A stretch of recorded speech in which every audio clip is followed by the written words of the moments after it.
嗨，各位金，我們來講這一期的新角色。這個呢是新角色的懶人包，看過有印象就好。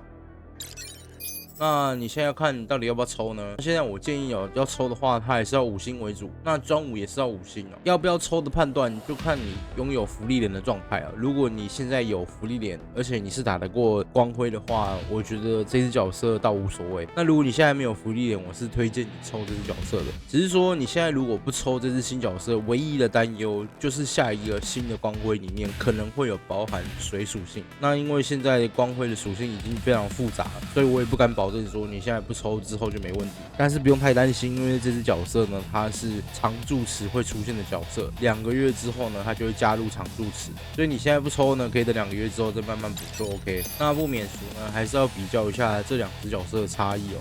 那應該可以蠻明顯看到新角呢，它專門就是在給水屬性做輸出用的，所以它的水傷非常的多。那相較於福利臉呢，福利臉大部分呢是不綁定屬性，所以以萬用性來說，福利臉呢還是占優啊。那紅色的部分呢是城区不一樣，因為這個城區是在 BOSS 身上的 debuff， 不管你在公會 BOSS A 隊呢還是 B 隊，全隊都可以享有這個紅色的城區。所以就現在來看的話，我会觉得如果你要拼分数，这只角色你还是得抽，因为这样等于说你可以解放福利点，把它丢去别的队伍。技能点法的话，我觉得都点7或是点到10都可以，看你的技能水的数量够不够用。因为这角色它的伤害力没有说非常的高，毕竟是个辅助哦。那我先从组队建议讲，我待会再讲怎么接哦，因为它比较跟队友联动有关系哦。如果是跟冰女的话，我会建议他一开始先丢在第1位。那如果是在水車的话，我会建议他丢在第3位。会觉得很奇怪的地方是，为什麼水車是在第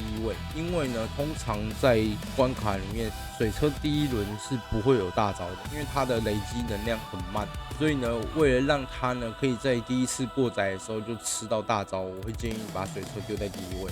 那冰女的話呢，因為它的輸出不太靠大招，所以有沒有大招倒無所謂，前面就可以直接做輸出。當然，這隻角色在接的技能有什麼特別的地方？我覺得要注意的是，一定要先放第1招，因為第1招呢會給一個寒冰狀態哦。那 BOSS 在有寒冰狀態的時候中他的第2招，才會開啟他全部的 buff。